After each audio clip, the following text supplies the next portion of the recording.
I have honor and pleasure to invite the next speaker today, Misha Neklyudov from University Federal do Amazonas, Brazil, who will tell us about orthogonalization and polarization of engines. You're welcome. Thank you very much. It's my honor to present here, and thank you organizers for the excellent organization at the time of war. Let me share the screen.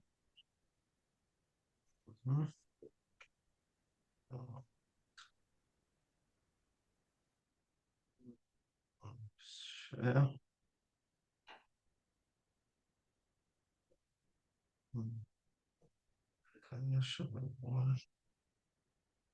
One sec. Photo image document. Screen. Okay. No, okay. Can you see it? Okay. Today I'm going to talk about joint work with Slav Futorny, Wolfgang Bock, and Jian Zhang. It will be about two different procedures of generating new or isomorphic Lie algebras, isomorphic algebras to Yangian of general linear algebra. I will start with the procedure of orthogonalization, and then I will go to polarization, and then I will talk about new directions of research. One second. So we'll start with the elementary definition, elementary motivation of the Yangian of general linear algebra. So we have a standard basis of GLN, matrices EG. We considered them as elements of universal enveloping algebra, and consider matrix E, which consists of these elements. And then by mathematical induction, we can prove that powers of this matrix satisfy this identity. And then abstractizing, denoting TGR, this in, we get a definition of standard Yangian of GLN. And then what we have noticed that if you take a linear, that this definition is actually linear with respect to R and TR and TS. So if actually not this definition, this motivating formula. So it's linear with respect to ER and ES. So if you take linear combination of them, you can generalize this formula as follows. So here F and G are some arbitrary polynomial series. And so the idea would be to take some family of functions. Something here. To take some family of functions with recurrence properties, so take f and g from that family, and get some closed relation here, and define new or isomorphic to initial one algebra. And the examples of such families would be orthogonal polynomials, since by power theorem we have recurrence relations, or many other families. For instance, for Hammer symbols, Bessel functions, and so on. So in this talk, we will mainly concentrate on many orthogonal polynomials, and also, of course, I'll give some example of Hammer symbols. So in the case of many polynomials, we can fix two sequences and define the algebra the following way. And the realization of that algebra would be take a family of many polynomials with a recurrence relation like that. In the case of when the sequence B doesn't have zeros, then it would be a many orthogonal polynomials by power theorem. But if it has zeros, it will be some generalized orthogonal polynomials, and then the realization of that algebra would be given like that. And the idea is that in that case, in this situation, we connect theory of orthogonal polynomials and theory of Yangians, and some of the tools from orthogonal polynomials could be moved to Yangians and in opposite direction. But let us first a little bit understand more this generating relation. Of course, if A and B equal 0, so both sequences are 0, this is just standard Yangian. If we rewrite this relation in terms of generating function, what we'll get the following formula, where L is a differential or pseudo-differential operator, which basically takes a series, some power series, and multiplies coefficients on a fixed sequence. And so this is we defined the operator, and then we taken this operator with as a parameters our sequence A and sequence S of B, which is basically shifted sequence B. So this is how it looks like, and of course this is not an RTT relation, because basically when it's except of a very special case of Chebyshev polynomials, which I'm going to talk later. But nevertheless, we could prove that in this case, in the case of monic orthogonal polynomials, the corresponding algebra will be isomorphic to standard Yangian, as we will see. So how we do it? We just we define we will need the generating function of orthogonal polynomials, and we will need also coefficients of them. And then we have a linear map defined as follows. It's possible to show that this is this linear map also can be represented as an integral operator with respect to the kernel. And then after some calculations, you can show that this is algebraic isomorphism between this algebra, associative algebra, or Y and Yangian.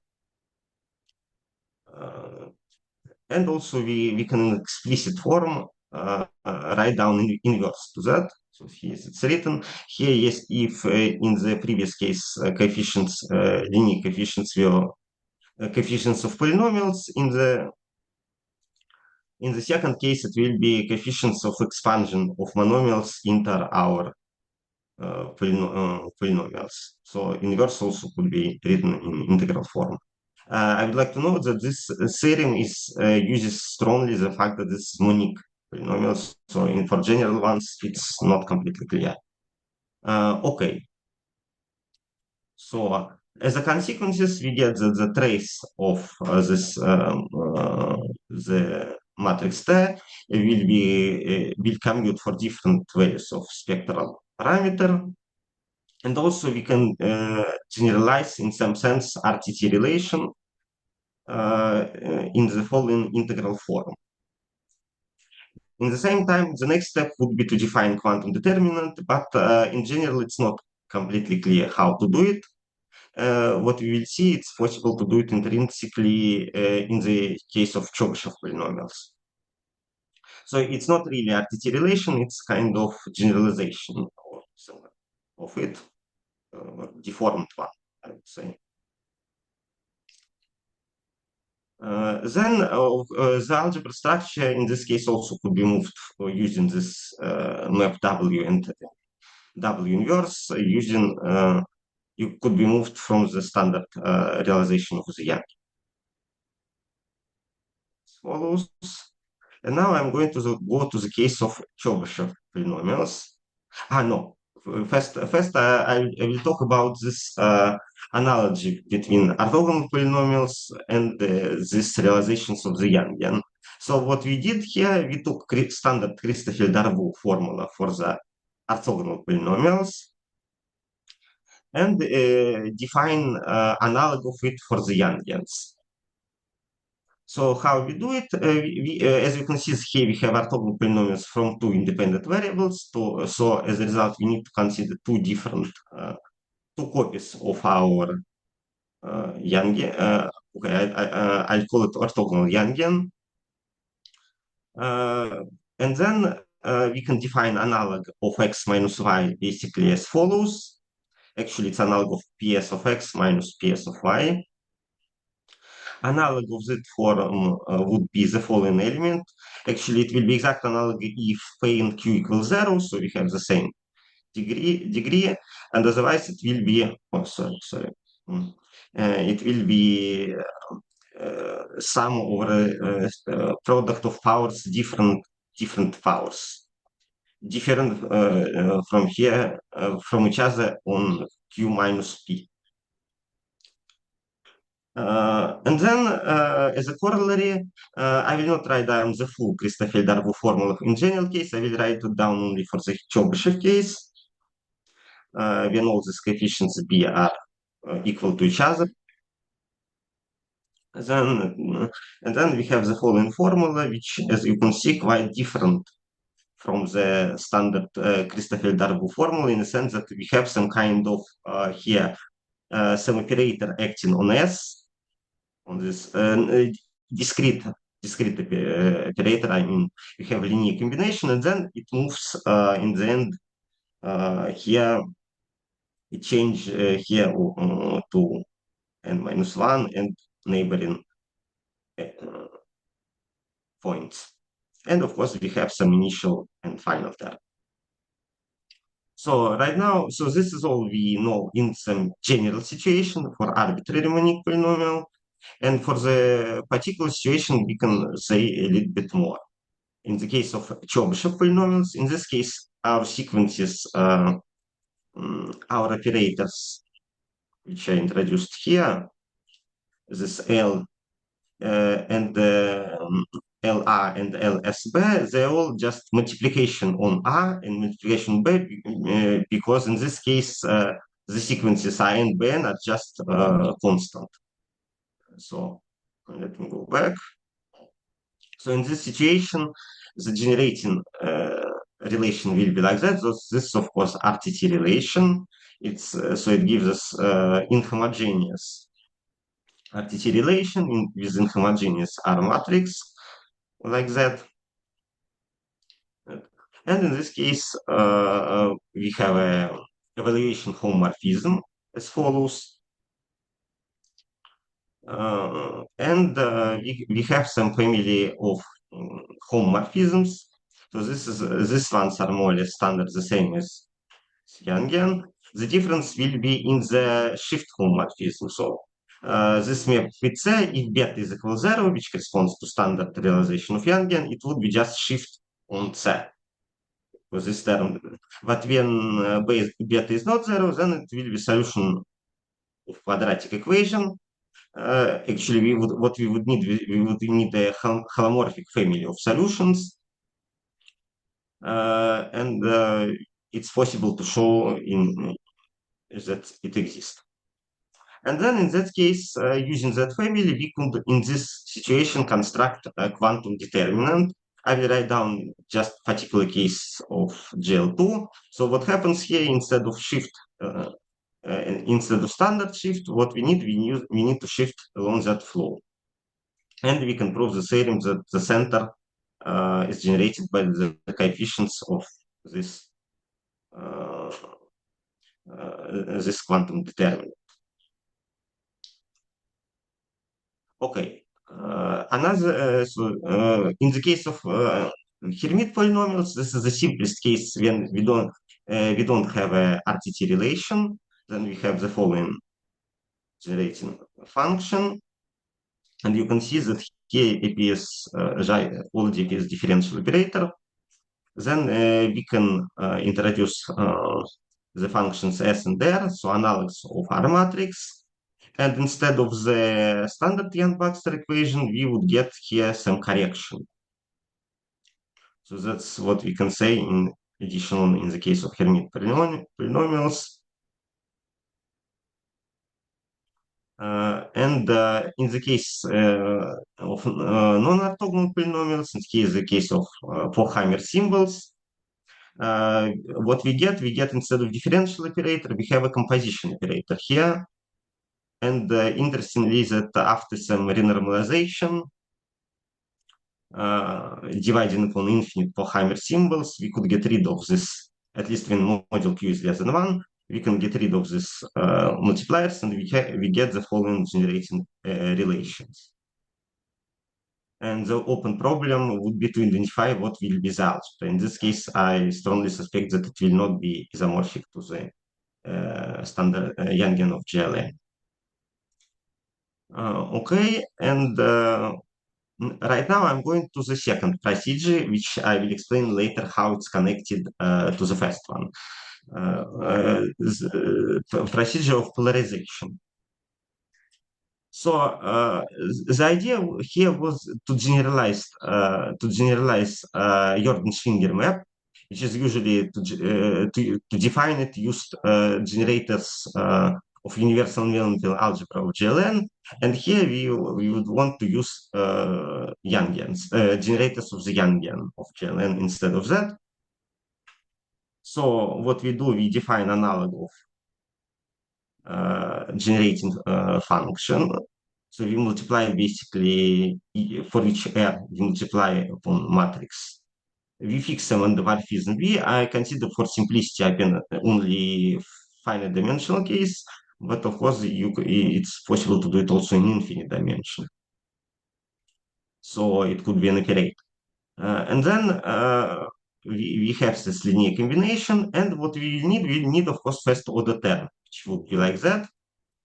And the interesting thing that the standard Jordan-Schwinger map will be the trace of the first order term. So what happened? First, we tried to extend, we use standard Jordan-Schwinger map, but then it didn't work, and only when we consider the following extension. So we introduce some kind of operator valued matrix with algebra valued coefficients, and the trace of it will be the Jordan-Schwinger map.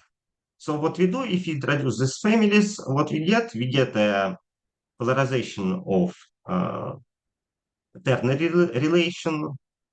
As a first order term, we have the following closed, as you can see, closed relation. So it serves in the end, when we abstractize it, as a definition of ternary extension of our initial algebra, which I will explain a little bit later. And that the trace, you will get a okay, in this case, anti-homomorphism. If you take a joint, it will be homomorphism map.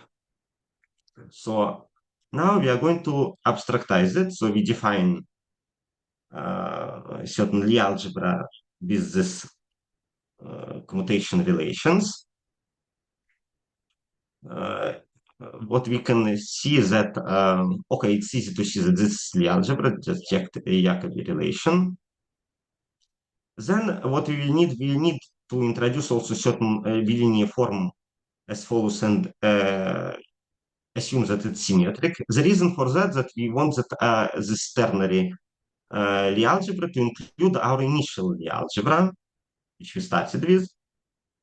And the thing is that when we look at here, from this identity doesn't follow in this particular realization, this identity automatically follows. But if you try to deduce, it cannot be directly deduced from this identity. So if we just have this identity, we cannot deduce automatically the trace of the matrix will satisfy, it will be homomorphism of Lie algebras.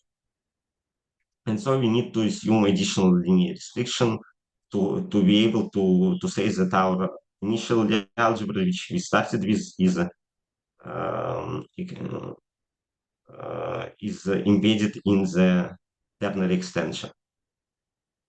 Sorry, I forgot to say that what we have, as you can see that here we have operators, and then what we do, we take instead of operators elements of representation. We take operators which are representation of certain fixed Lie algebra. It said we fix some representation. Okay, here I do it for the finite dimensions, but it could of course do it for any dimension. And then we define our ternary Lie algebra. Here is there is a calculation of ternary extensions of several Lie algebras. Modules are centered because I use a joint representation, which destroys center. And what we can see that it's in sometimes it could be GLN. This is more or less trivial case, but sometimes it's non-trivial, and we will see why it's non-trivial in one sense. As I said, this ternary algebra serves the first order term of the corresponding what I call ternary Yangian. So we have this initial, say, for simplicity, finite dimensional algebra, its representation, and we have this family of it's a generator basically, and we have the following associative algebra structure. In the matrix form, it could be written as follows, and you can see if A is equal to B, then the first second term disappears, and you get a standard RTT relation. But if A is not equal to B, where A and B are elements of our initial algebra, then it will not give it's not an RTT relation. And of course, okay, in this case, we also have a evaluation homomorphism as could be expected. The first order term will be this ternary Lie algebra, and this ternary Yangian will be flat deformation of universal enveloping algebra of power series with ternary extension. This is interesting because this ternary extension is not a simple, sometimes as this example shows, is not a simple simple Lie algebra. So which immediately means that this ternary, if ternary extension is not GLM for some M, then it means that it cannot be a Yangian of any simple Lie algebra. Because Yangian is actually defined only for simple Lie algebras, and if ternary extension is not a simple Lie algebra, so it seems to be new algebra. Okay, so right now I'm going to talk about some open problems and first directions of research. Actually, there are a lot of open problems here. For instance, one moment, there is something here. My screen frozen. 1 second. Again, sorry, what's that? Okay.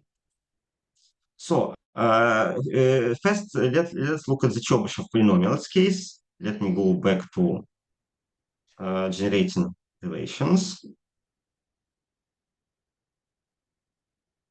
So even in this case, not everything is clear. So what we can see that there is one more possible homomorphism. T of u going to T of beta over u. Because change u to beta over u doesn't change our matrix. But of course, it's not really well defined because T of u is negative power series, and T of beta over u will be with positive powers.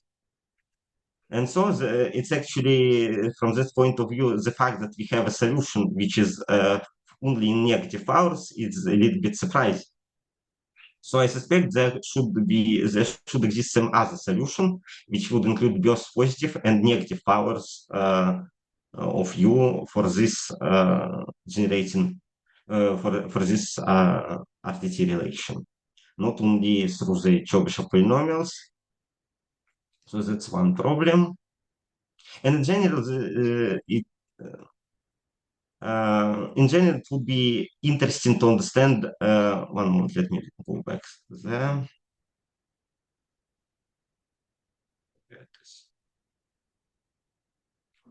Again, in RTT relation, we could take u move to some using some nonlinear function, move to some function phi of u, and correspondingly v to phi of v.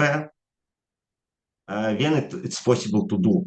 As we know, in this case, it's possible. But in general situation, it's not clear that the resulting T, formally T of phi of u, of course, will be solution. but it's not clear that it will be a negative power series. Even in this particular case, this is true only we prove it indirectly using this construction.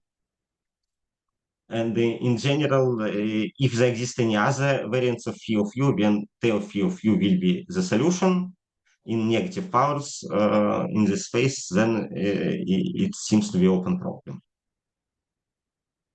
So that's one thing. In the case of orthogonalization, sorry. And then another direction to understanding better non-monic polynomials. For example, this case of Kuiper-Hammer symbols.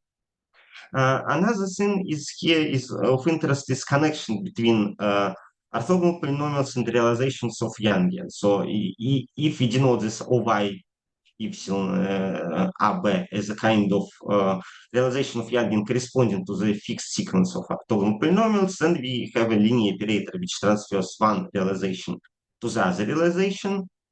And this linear operator is basically related to connection coefficients. Connection coefficients is basically is a coefficient is a kind of linear operator which is used in the theory of orthogonal polynomials to transfer one family of orthogonal polynomials into the other family of orthogonal polynomials. Usually they are calculated only in the case of they fix a family, subfamily of orthogonal polynomials like Jacobi polynomials, and they calculate these coefficients to transfer one element of the family of, say, Jacobi polynomials to the another element with other parameters. And these realizations hopefully will allow to study this connection coefficients in more general situation. Another thing that all these orthogonalized algebras, for example, Pochhammer symbols, could be polarized. So the same trick which was used for Yangian of GLN could be used for the orthogonalized algebras. Of course, in the case of monic polynomials, it's not surprising, but in the case of say Kuiper-Hammer symbols, it could lead to the definition of new algebras. As I will, in the case of polarization, a new direction would be classification of ternary extensions and understanding when they are not trivial, so when they are not general linear algebras. And of course, extension it for the infinite dimension. Okay, infinite dimension, at least formally you extend it, and then there is a question, what happens here is that the ternary extension, for ternary extension, you have explicitly written Lie algebra generating relations here. Where are they? Here it is. But of course, you pay the price. And the price here is that several of elements could be here could be zero. So we introduce some kind of degeneration. It's introduced here, but this is the price for having in explicit form generating relations, and our initial algebra could be embedded in our this ternary extension. So understanding when ternary extension is not GLN and how it looks like in infinite dimensions, this is completely open. And as I say, another, okay, it's not even completely clear how to prove if the ternary extension is just GLM, then Yangian, this may be a trivial case that this ternary Yangian should be Yangian of GLM. So in the case of SL2, this is just direct calculation. In general,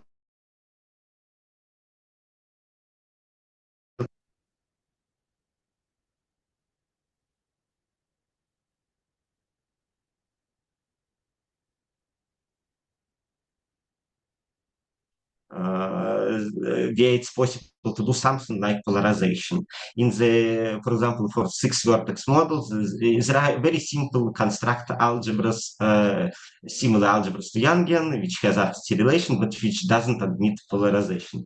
The same Yangian of some simple Lie algebra, like SLN or SON, it's easy to show that it doesn't admit polarization. Okay, thank you for the attention, and